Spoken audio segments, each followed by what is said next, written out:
नमस्कार।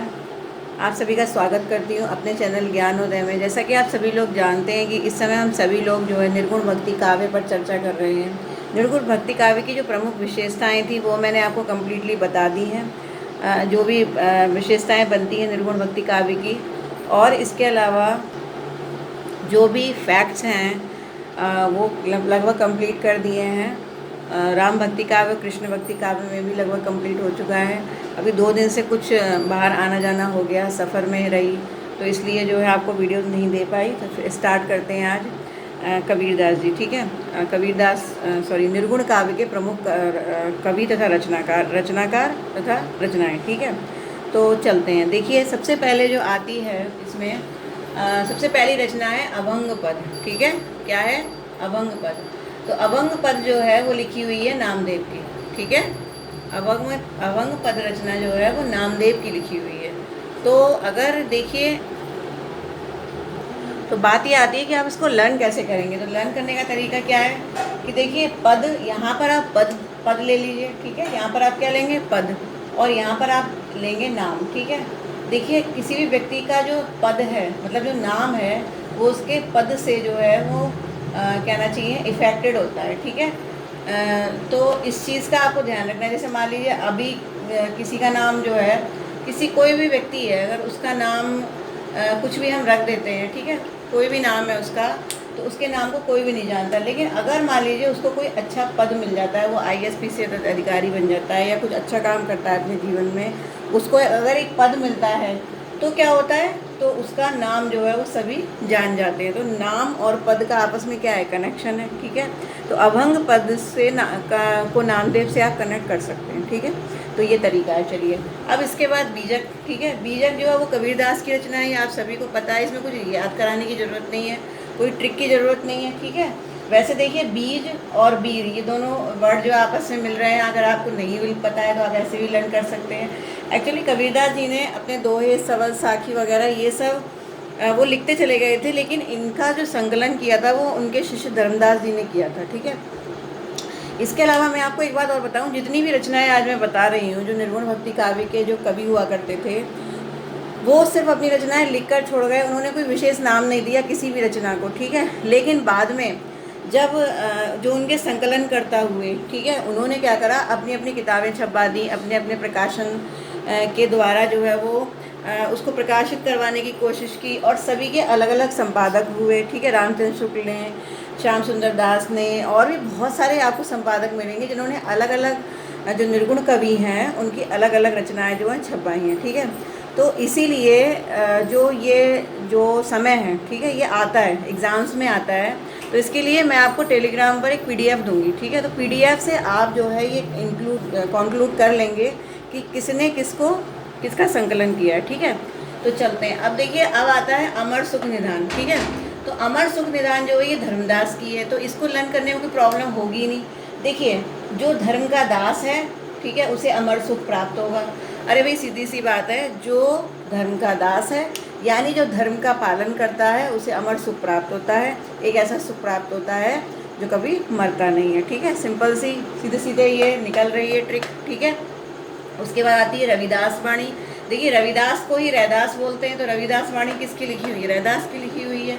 रविदास वाणी जो वो रैदास ने लिखी थी, ठीक है। हालांकि जो रविदास वाणी है, देखिए मैं आपको बार बार बता रही हूँ कि जितने भी निर्गुण कवि हुए हैं, ठीक है, जितने भी निर्गुण कवि हुए हैं उनकी विशेषता ये है कि वो लिख करके छोड़ गए, ठीक है। अब जैसे रैदास थे, उन्होंने ईश्वर, महिमा, ज्ञान और भक्ति परक वर्णन किया, लेकिन वास्तव में जो रविदास वाणी है, ठीक है, वो डॉक्टर BP शर्मा थे। उन्होंने जो है ये संकलन की थी, इनकी जितनी भी रचनाएं थी, तो उन्होंने रविदास वाणी उसका नाम रख दिया था, ठीक है। रविदास वाणी जो है रैदास लिखकर नहीं है, केवल उनके जो जितनी भी भक्ति परक जो रचनाएं थी वो सबको कलेक्शन किया, उसका नाम रख दिया गया रविदास वाणी, एक किताब का नाम रख दिया गया, ठीक है। तो ये संकलन करता भी पूछे जाते हैं, जो आपको मैं इस वीडियो में नहीं बता रही हूँ, लेकिन मैं जो आपको PDF दूंगी टेलीग्राम ग्रुप पर, उसमें आपको पता चल जाएगा, ठीक है। और इन रचनाओं का जो रचना काल है वो जो है उसको लेकर के बहुत सारे मतभेद हैं, लेकिन जो इनके संकलन करता थे उन्होंने जो संपादन किया है, जो संकलन निकाले हैं इन सभी रचनाओं के, उनके प्रकाशन वर्ष अवश्य जो है वो उसी PDF में लिखे होंगे, ठीक है। इसके अलावा जितने भी निर्गुण भक्ति कवि हैं उनके जन्म काल के हिसाब से उनकी एक सीधी सी ट्रिक बना दूंगी, जिससे आपको पहचानने में दिक्कत नहीं होगी कौन पहले किसका जन्म हुआ और किसका बाद में जन्म हुआ। ठीक है, जन्म काल के आधार पर एक अलग से जो आपको वीडियो दे दूंगी, जिससे आप जन्म काल के आधार पर इनको जो है क्रमबद्ध लगा सकते हैं एग्ज़ाम्स में। लेकिन अगर रचनाओं की बात करें तो रचनाओं को लेके आज भी अपवाद है, मतभेद है कि कौन सी रचना कब लिखी गई। लेकिन फिर भी ये है कि जो उनका जो प्रकाशन वर्ष है, ठीक है, वो जिन्होंने संकलन किया इन रचनाओं का, तो उनका जो प्रकाशन वर्ष है वो अवश्य जो है मिल जाता है किताबों में। और वो PDF मैं आपको टेलीग्राम ग्रुप पर ही दूँगी। इसीलिए मैं कह रही हूँ कि टेलीग्राम ग्रुप पर आपको बहुत सारी चीज़ें मिल जाएंगी जो कि आपको शायद बुक्स में नहीं मिलती हैं। कुछ स्टूडेंट्स ऐसे हैं जिन पर बहुत अच्छी बुक्स नहीं हैं, तो आपको वो PDF में सारा मैटर मिल जाएगा। इसीलिए मैं कह रही हूँ कि टेलीग्राम ग्रुप से ज़्यादा से ज़्यादा जुड़ जाएँ। ठीक है, तो अगर आपको मेरे टेलीग्राम ग्रुप या फेसबुक ग्रुप से जुड़ना है तो आप सीधे से हर वीडियो के नीचे मेरा कोई भी वीडियो उसके डिस्क्रिप्शन बॉक्स में, उसके कमेंट बॉक्स में मेरा जो फेसबुक ग्रुप का लिंक है और जो टेलीग्राम ग्रुप का लिंक है वो लिखा होता है। आप बस उसको क्लिक कीजिए और मुझसे जुड़ जाइए। ठीक है, तो चलते हैं। अब देखिए कुछ बच्चों का मेरे पास मैसेज आया था कि टेलीग्राम ग्रुप जो है वो ओपन नहीं हो रहा है। तो ओपन नहीं होगा अगर आपने अपने फ़ोन में उसे डाउनलोड नहीं कर रखा है। पहले आप टेलीग्राम ग्रुप को अपने फ़ोन में डाउनलोड कीजिए, अपनी ईमेल आईडी वगैरह जो कुछ उसमें वो मांग रहा है उसको आप दीजिए। उसके बाद फिर अपने आप ही आप जो है जुड़ जाएंगे। ठीक से अगर आप अच्छे से वो पूरी प्रोसेसिंग करते हैं तो टेलीग्राम ग्रुप से अच्छे से जुड़ जाएंगे आप। ठीक है, कोशिश कीजिए कि ज़्यादा से ज़्यादा लोग जुड़ें। अब देखिए आगे चलते हैं। रविदास वाणी, रविदास को ही रैदास बोलते हैं, तो ये रैदास ने लिखी है। ठीक है, उसके बाद गुरु नानक देव की जो है ये 5 रचनाएं आती हैं और ये पूछी जाती हैं।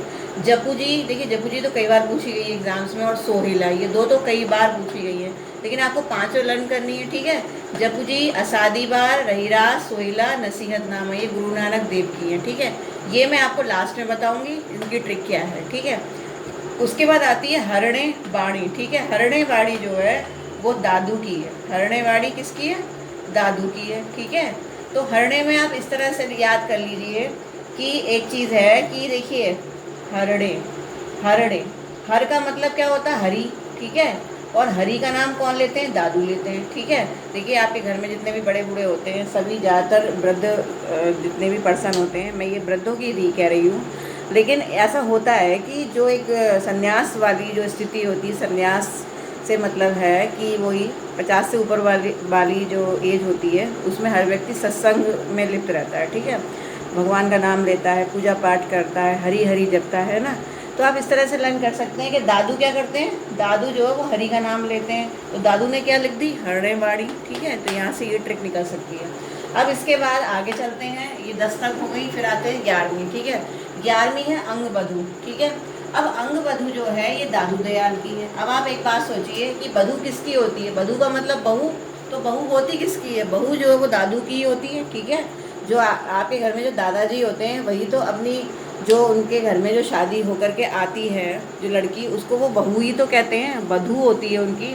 तो बधू किसकी होती है? दादू की होती है, दादा की होती है। तो दादू दयाल की किसकी?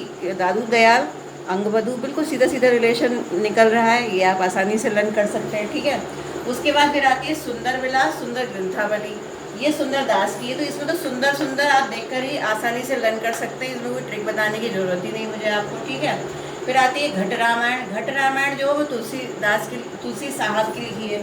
देखिए तुलसीदास नहीं है, तुलसी साहब है, ये ध्यान रखिएगा। तुलसी साहब ने लिखी थी घट रामायण। इसको आप कैसे लर्न करेंगे? घट का मतलब क्या होता है? घड़ा। तो मान लीजिए कि आपने क्या करा, एक घड़ा जो है वो अपने घर में रखा हुआ है और उस घड़े में आपने क्या लगा रखी है? तुलसी जी लगा रखी है। ठीक है, ये आपने तुलसी जी लगा रखी है।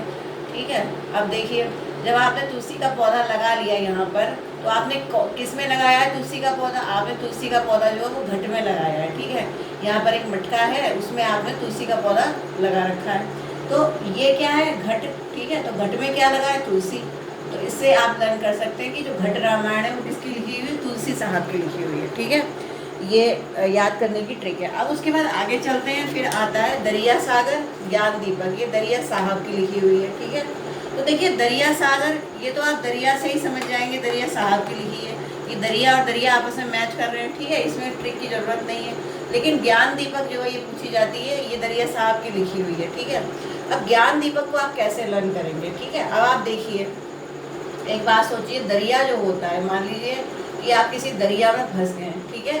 तो यहाँ पर क्या होगा कि जब आप मरने वाले हैं, मतलब मैं आपसे कुछ नहीं कह रही हूँ, मान लीजिए कि मैं ही दरिया में फंस गई हूँ और यहाँ पर मैं ही मरने वाली हूँ, तो फिर क्या होगा, यहाँ पर मुझे क्या नज़र आएगा, एक दिया नज़र आएगा, ठीक है, एक दीपक नज़र आएगा। देखिए, जब आपने देखा होगा, कई बार सीरियल्स वगैरह में भी देखा होगा कि जब कोई इंसान मरने वाला होता है तो उसके जो रिलेटिव जो उसे ज़्यादा प्रेम करते हैं वो दिए जलाते हैं, ठीक है। अगर मान लीजिए कोई बीमार है हॉस्पिटल में तो वो दीपक जलाते हैं, ठीक है, कि कैसे भी उसकी जान बच जाए, क्योंकि कई बार ऐसा होता है कि दवा से ज़्यादा दुआओं की ज़रूरत पड़ती है। तो मान लीजिए कि कोई दरिया में फंसा है और वो मरने वाला है, तो वो क्या करेगा, दीपक जलाएगा, है ना। और वो दीपक क्या है, ज्ञान दीपक, उसका नाम क्या है, ज्ञान दीपक। तो दरिया में क्या जल रहा है, ज्ञान का दीपक। तो इस तरह से आप कर सकते हैं कि ज्ञान दीपक जो है वो दरिया से आती है, ठीक है। फिर आता है ज्ञान बोध और अवतार लीला, ये मलूक दास की है, ठीक है। तो आप इसको कैसे लर्न करेंगे, देखिए एक बात समझ लीजिए, मलूक किसे कहते हैं, मलूक को मलूक कहते हैं जो बहुत सुंदर दिखता है, जो बहुत अच्छा दिखता है, उसे क्या कहते हैं, मलूक कहते हैं, ठीक है। तो मलूक क्या होता है, सुंदर या अच्छा, ठीक है, या तो सुंदर होता है या अच्छा लगता है, देखने में अच्छा लगे तो उसे क्या कहेंगे, मलूक। भैया बहुत मलूक दिख रहे हो, ऐसे बोलते नहीं है। तो देखिए मलूक कौन होता है, यानी अच्छा कौन दिखता है, भाई जिसके अंदर ज्ञान होता है, ठीक है, जिसे ज्ञान का बोध होगा वो मलूक होगा। पहली चीज़ तो ये आप ये लर्न कर लीजिए, ठीक है। और मलूक, जो लोग मलूक होते हैं, जो सुंदर होते हैं, जिन्हें जो अच्छे लगते हैं, जिन्हें ज्ञान का बोध होता है, वो ही इस दुनिया में अवतार लेते हैं, ठीक है, वही अवतार लीला करते हैं। जैसे कि भगवान कृष्ण थे, वो मलूक थे, वो सुंदर थे, वो अच्छे थे, इसीलिए उन्होंने अवतार लीला की।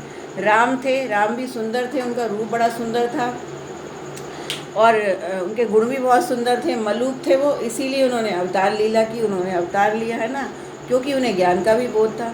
तो इस तरह से आप लर्न कर सकते हैं कि जो मलूक होता है उसे ज्ञान का बोध होता है और वो ही अवतार लेता है, ठीक है।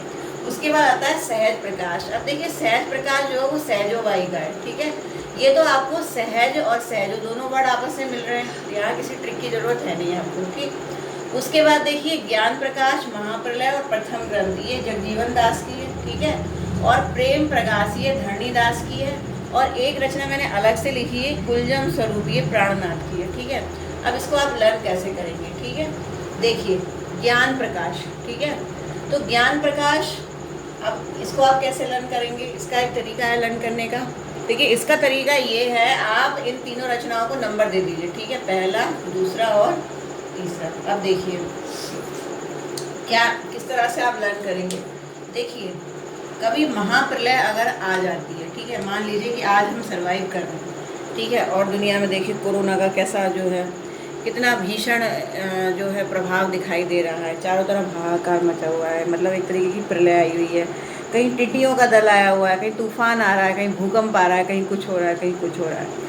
तो विश्व युद्ध की भी संभावनाएं बन रही। तो कहने का मतलब ये है कि एक जो है महाप्रलय का समय है, ठीक है। तो अगर मान लीजिए कभी कोई महाप्रलय आ जाती है, ऐसा कई बार हुआ है कि कोई भी सृष्टि का निर्माण होता है, फिर महाप्रलय आती है, उसके बाद सब जो है सारा तहस नहस हो जाता है फिर से, और उसके बाद कुछ सालों बाद, कुछ 100,000 सालों बाद फिर से नई सभ्यता आ जाती है, ठीक है, ऐसा तो होता ही है। तो मान लीजिए कि अगर मान लीजिए कभी महाप्रलय आ गई, ठीक है, तो पहले क्या आएगी, महाप्रलय आएगी, ठीक है। तो जब महाप्रलय आएगी तो जीवन खत्म हो जाएगा, ठीक है, सबसे पहला काम क्या होगा, महाप्रलय। अब जीवन हो गया खत्म, तो जीवन खत्म होने के बाद फिर क्या आएगा, ज्ञान का प्रकाश, ठीक है। जैसे ही जीवन खत्म होगा चारों तरफ अंधकार हो जाएगा, ठीक है। उसके बाद क्या आएगा, प्रकाश आएगा। तो जब प्रकाश आएगा तब जीवन अपने आप ही फलीभूत होने लगेगा, यानी जीवन, यानी कि लोग सर्वाइव करना शुरू कर देंगे। महाप्रलय के बाद ज्ञान का प्रकाश आएगा और लोग फिर से जो है जीवन स्टार्ट कर देंगे अपना। ज्ञान का प्रकाश होगा, पूरे जग में जो है चारों तरफ जीवन ही जीवन दिखाई देगा, ठीक है। और जब व्यक्ति के अंदर ज्ञान का प्रकाश आ जाता है तो वो क्या लिखता है, ग्रंथ लिखता है, ठीक है। भाई देखिए जितने भी ऋषि मुनि हुए, जैसे आप हड़प्पा संस्कृति पढ़ते हैं या आप वैदिक सभ्यता पढ़ते हैं, तो उसमें क्या हुआ है, भाई शुरू में तो प्रलय आ गई, उसके बाद फिर उस सभ्यता का फिर से उदय हुआ, ठीक है, उदय हुआ। और उसके बाद वैदिक सभ्यता आप पढ़ते हैं, वैदिक सभ्यता में ऋषि मुनियों ने वेद लिखे, उपनिषद लिखे, पुराण लिखे। तो कहने का मतलब ये हुआ कि पहले जो स्थिति थी उसके बाद जब नया जो ज्ञान का प्रकाश आया, तभी तो कोई भी व्यक्ति ग्रंथ लिखेगा। तो भाई सीधी सी बात है कि जो महाप्रलय के बाद जो ग्रंथ लिखा जाएगा, भाई सारे ग्रंथ तो उजड़ गए होंगे, ठीक है, सारे ग्रंथ तो उस प्रलय में बह गए। लेकिन जब वो जब फिर से जीवन जो है, जग में जीवन विकसित होगा, तभी तो प्रथम ग्रंथ लिखा जाएगा। तो पहले प्रलय आएगी, फिर ज्ञान का प्रकाश आएगा और फिर प्रथम ग्रंथ लिखा जाएगा। किसके द्वारा लिखा जाएगा? जग जीवन, क्योंकि जग में जीवन फिर से छा जाएगा। तो इस तरह से आप लर्न कर सकते हैं तीनों रचनाओं को, ठीक है। उसके बाद आती है प्रेम प्रकाश, ठीक है। एक विशेष बात जो है प्रेम प्रकाश के बारे में आपको मैं बताऊं, ये इम्पोर्टेंट बात है कि जो धरणीदास थे, ठीक है, ये धरणीदास की लिखी हुई है और धरणीदास ने भोजपुरी में जो है ये प्रेम प्रकाश लिखी हुई है। धरणीदास ने जो रचना लिखी थी वो सिर्फ भोजपुरी में एक रचना थी, लेकिन इसका संकलन जो है वो उदयनारायण तिवारी जी ने किया था और इसका नाम रखा था प्रेम प्रकाश, ठीक है। तो ये जो रचना है ये वास्तव में भोजपुरी की रचना है, इस चीज़ का आपको ध्यान रखना है, ठीक है। तो देखिए भोजपुरी की रचना है, पहली चीज़ तो ये है। अब इसके बाद में ये इसको आप लर्न कैसे करेंगे, इसको लर्न करने का तरीका क्या है, ठीक है। इसका लर्न करने का तरीका ये है कि धरणी को आप क्या लिख सकते हैं? धरती, ठीक है, धरती। और प्रकाश को आप क्या लिख सकते हैं? प्यास, ठीक है।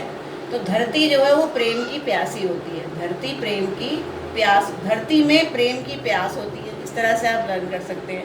भाई धरती माता क्या चाहती है? कि सभी लोग प्रेम से रहें, ठीक है। हमारी धरती ये चाहती है सब प्रेम से रहें। भाई जब प्रेम ख़त्म हो जाता है तो इंसान क्या करता है? आपस में लड़ता है और दीन दुखियों की मदद नहीं करता है, पशु पक्षियों पर प्रहार करता है, पेड़ पौधों को जो है ज़्यादा से ज़्यादा काटता है, ठीक है। प्रकृति से कोई उसका तालमेल नहीं होता, क्यों? क्योंकि वो क्या है, उसके अंदर प्रेम की भावना नहीं। जब हमारे अंदर प्रेम की भावना होती है तो हम अपने आप ही प्रकृति से जुड़ जाते हैं, पशु पक्षियों से जुड़ जाते हैं। तो कहने का मतलब ये है कि पृथ्वी क्या चाहती है? धरणी का मतलब क्या हुआ? धरती। तो धरती क्या चाह रही है? प्रेम की प्यास है, किसको? धरती को। तो प्रेम प्रकाश किसने लिखी? धरणीदास ने लिखी, ठीक है। इसके बाद एक लास्ट रचना है, मैं आपको ये अलग से बता रही हूँ, ठीक है। इसका नाम है कुलजम स्वरूप, ये प्राणनाथ की लिखी हुई है। ये सब निर्गुण भक्ति काव्य के कवि है, ठीक है। तो कुलजम स्वरूप जो है इसकी रचना, इसका जो संकलन करता थे वो एक प्रेस थी, बेलविडियर प्रेस। देखिए एक प्रेस का नाम है, मैं इसका नाम लिख देती हूँ यहाँ पर, आप नोट कर लीजिए, बेलविडियर प्रेस, ठीक है।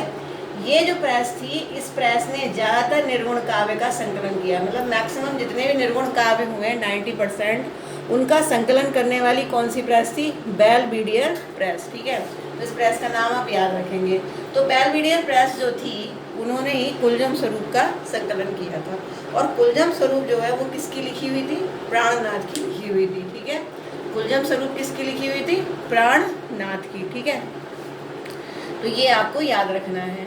इसको लर्न करने की ट्रिक भी मैं आपको बता देती हूँ। देखिए प्राणनाथ किसको कहते हैं? प्राणनाथ कहते हैं पति को, ठीक है। हिंदी में आपको मालूम है प्राणनाथ पति को कहते हैं। और कुल, भाई जो कुल का निर्माण होता है वो पति से ही होता है, ठीक है। जब लड़की की शादी हो जाती है किसी की भी, तो वो एक कुल से मिलती है जाके, वो पूरा कुल जो है संभालती है। तभी तो कहा जाता है कि जो गर्ल्स हैं, जो लड़कियां हैं, उनको, स्त्रियों को शिक्षित जरूर करना चाहिए, क्योंकि वो केवल एक व्यक्ति को नहीं पढ़ाती है, वो समझ लीजिए 3 पीढ़ियों को पढ़ाती है एक लड़की।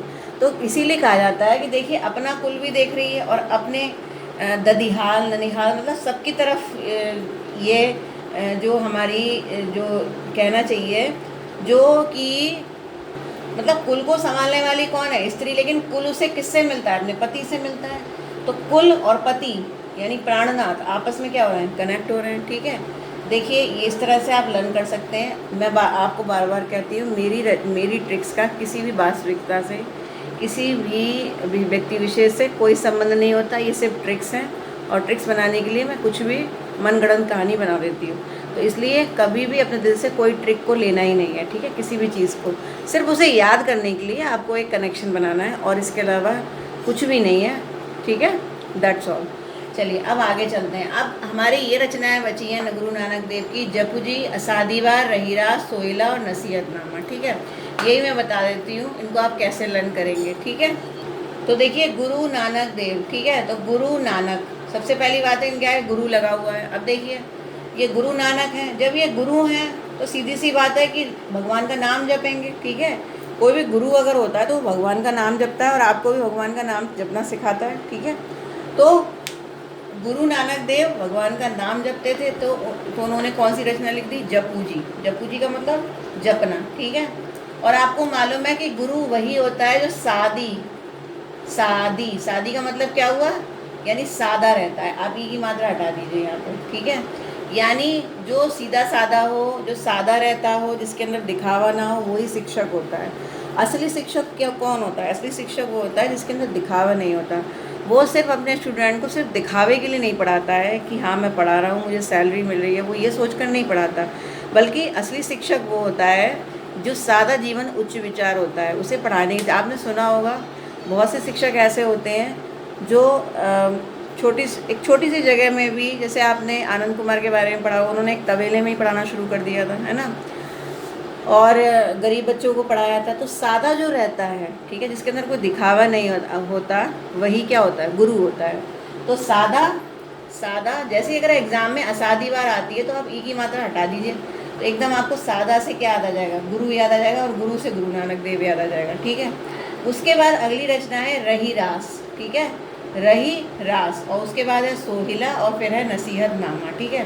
तो नसीहतनामा तो आप इस तरह से लर्न कर सकते हैं कि गुरु हमें क्या देता है? नसीहत देता है। अब मान लीजिए हमें कोई क्वेश्चन समझ में नहीं आ रहा, तो हम किससे पूछेंगे? अपने गुरु से पूछेंगे, और गुरु हमें क्या देगा? नसीहत देगा। तो नसीहतनामा किसने लिखी होगी? गुरु नानक देव ने, ठीक है। उसके बाद आती है सोहिला, ठीक है। अब देखिए सोहिला को आप कैसे लर्न करेंगे? ये रचना गुरु नानक देव की है। देखिए गुरु क्या करता है? सो का मतलब क्या होता है? सोना, और हिला का मतलब हिलाना, ठीक है। तो गुरु क्या करता है? हमें सोते सोते हिला देता है। यानी परीक्षा की घड़ी होती है और अगर हम सो रहे होते हैं तो गुरुजी हमसे क्या कहते हैं? भाई उठ जाओ और पढ़ाई वढ़ाई कर लो, ठीक है। जैसे मैं आपको कुछ ना कुछ कहती रहती हूँ कि अच्छे से पढ़िए, खुशी से पढ़िए, मज़े से पढ़िए, है ना। हर बार आपसे यही कहती हूँ। तो गुरु क्या होता है? गुरु वास्तव में सोते सोते हिला देता है। तो सो हिला, इसीलिए सोहिला गुरु नानक देव की लिखी हुई है। अब बचा केवल रहीरास, ठीक है। तो रहीरास को आप कैसे लर्न करेंगे? रहीरास को लर्न करने के लिए एक तरीका है। ये तरीका है कि जब देखिए गुरु आपको नसीहत देगा, गुरु आपकी प्रॉब्लम का सॉल्यूशन निकालेगा, ठीक है। उसके बाद वो आपको सोते सोते हिला देगा, आपको जपने के लिए बोलेगा नाम, खुद सादा होगा। तो ऐसे गुरु को पाकर आप क्या करेंगे? रास करेंगे। रास का मतलब आप नाचेंगे, ठीक है। जब हमें कोई लाइफ में अच्छा गुरु मिल जाता है, मैं ये मानती हूँ, अब मैं अपनी पर्सनल बात यहाँ पर कह रही हूँ, जो मैं सच में मैं अपने दिल से कह रही हूँ, कि अगर मैं खुद मानती हूँ कि मेरी लाइफ में अगर मैं कुछ भी थोड़ा बहुत जो भी आपको बता पाती हूँ, उसके पीछे कहीं ना कहीं मेरे गुरुओं का हाथ है। यानी जो भी कुछ अपने स्टूडेंट्स को मैं पढ़ाती हूँ, या जो भी मेरे अंदर भावनाएं हैं टीचिंग पर्पस को लेकर के, तो वो जो है कहीं ना कहीं वो जो देने वाली भावना है कि अपने शिष्यों को, अपने विद्यार्थियों को, और जो भी लोग पढ़ते हैं, चाहे आप हो या और भी बच्चे जो मुझसे पढ़ते हैं, मैं हमेशा मेरे मन में ये रहता है कि आज जो भी कुछ हूँ वो सिर्फ अपने माता पिता और अपने गुरुओं की वजह से हूँ, है ना। तो जब हमें अच्छा गुरु मिल जाएगा, है ना, तो गुरु सबसे पहले गुरु तो माता पिता ही होते हैं, ठीक है। तो अगर हमें अच्छा गुरु मिल जाएगा तो हम क्या करेंगे? रास करेंगे। रास का क्या करने का मतलब है? हम नाचेंगे। नाचने का मतलब ये है कि हम खुशी से नाचेंगे।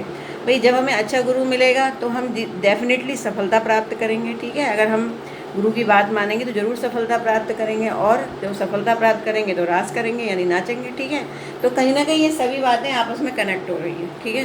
तो इस तरह से देखिए जितनी भी ट्रिक्स मैं आपको बताती हूँ, ये सिर्फ सुनने से कभी आपको लर्न नहीं होंगी, ये मैं आपको बता रही हूँ।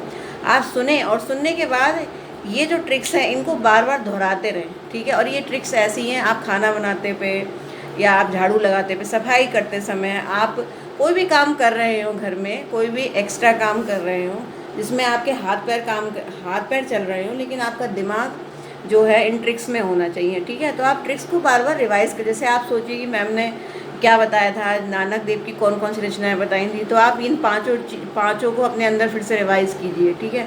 तो जितना आप ट्रिक्स को रिवाइज़ करेंगे उतना अच्छा याद होगा, और डेफिनेटली मैं बता रही हूँ कि एग्ज़ाम्स में आपका एक भी क्वेश्चन गलत नहीं होगा अगर आप इस तरह से पढ़ेंगे, ठीक है। तो ये तो मैंने आपको बता दी सभी ट्रिक्स, जितनी भी जो है ट्रिक्स बनती हैं निर्गुण भक्ति काव्य की, ठीक है। तो इसके अलावा मैं आपको एक कबीरदास का एक वीडियो ज़रूर दूंगी। कबीरदास का और सूरदास का मुझे वीडियो देना है, मैं तुलसीदास का दे चुकी हूँ आपको, ठीक है। तो ये मैं आपको दूंगी। और इसके अलावा अब नेक्स्ट वीडियो में ये जितनी भी रचनाएं हैं इनके बारे में मुझे थोड़ा थोड़ा आपको बताना है कि ये रचनाएं कैसे लिखी गई और इनमें क्या लिखा गया था। ठीक है, तो आज के वीडियो में इतना ही रखते हैं। चैनल अगर सब्सक्राइब नहीं किया तो ज़रूर कर लीजिए, वीडियो को लाइक ज़रूर करिए। इसके अलावा टेलीग्राम ग्रुप और फेसबुक ग्रुप से लगातार जुड़ने की कोशिश कीजिए, जितना जुड़ेंगे वो आपके लिए ही ज़्यादा अच्छा रहेगा। ठीक है, और मेरे लिए भी अच्छा रहेगा, जितना आप मुझसे जुड़ते जाएंगे उतना मैं आपको ज़्यादा दे पाऊँगी। ठीक है, और जो है शेयर करिए ये सारे वीडियोस अपने फ्रेंड्स वगैरह को। इसके अलावा एक विशेष बात जो मुझे आपको बतानी है वो ये है कि मैं अब अपनी लाइव क्लास जो है वो जल्दी ही लूँगी। ठीक है, मेरी लाइव क्लास जो है परसों होगी। परसों का मतलब क्या हुआ, परसों मीन्स मेरी लाइव क्लास आपकी आज अगर मंडे है तो मैं बुधवार को लाइव क्लास लूँगी। और बुधवार को मैंने आपको जो है कृष्ण भक्ति काव्य, चलिए कृष्ण भक्ति काव्य नहीं, मैं राम भक्ति काव्य को पहले जो है रिवाइज़ करवाती हूँ। ठीक है, क्योंकि अभी अभी राम भक्ति काव्य किया है, कहीं ना कहीं आपके माइंड में होगा, मेमोरी में होगा अच्छे से। तो राम भक्ति काव्य पर जितनी भी मैंने वीडियोस आपको दी हैं वो तैयार कर लीजिए। और भी जितने क्वेश्चंस आप प्रीवियस पेपर के आपको किसी भी बुक से मिल रहे हैं आप वो क्वेश्चंस तैयार कर लीजिए। और मैं आपको कुछ ऐसे क्वेश्चंस भी बताऊँगी जो शायद आपके सुने हुए भी नहीं होंगे उस लाइव क्लास में। और जितने भी क्वेश्चंस हैं वो सारे क्वेश्चंस मैं आपको टेलीग्राम ग्रुप पर PDF के रूप में दे दूँगी। ठीक है, आपको मिल जाएंगे। तो ये जो है राम भक्ति काव्य आप अच्छे से तैयार कर लीजिए। मैं आपको वेडनेसडे को रात 8 बजे जो है मैं आपकी क्लास लूँगी। ठीक है, लाइव क्लास लूँगी। लाइव क्लास में प्रश्नोत्तरी कार्यक्रम चलेगा, मैं प्रश्न पूछूंगी और आप आंसर देंगे। और जितने भी प्रश्न हैं उनको नोट करते जाएंगे, नहीं भी नोट करेंगे तो कोई दिक्कत नहीं है। जो लोग टेलीग्राम से जुड़े हैं उन्हें प्रश्न मिल जाएंगे लिखे हुए। ठीक है, लेकिन आपको आना बहुत ज़रूरी है लाइव क्लास में, इससे आपका रिवीजन हो जाएगा। ठीक है, तो राम भक्ति काव्य की लाइव क्लास। और अब मैं जल्दी से जल्दी और भी लाइव क्लासेस लूँगी। जितना भी मैंने कोर्स कंप्लीट करवाया है सबकी एक एक लाइव क्लास लेके सारा रिवीजन करवाना चाहती हूँ मैं आपका। ठीक है, तो इसी तरह से पढ़ते रहिए खुशी से और मन से और देखते रहिए मेरे वीडियोज़। तो फिर मिलती हूँ नेक्स्ट वीडियो में। नमस्कार।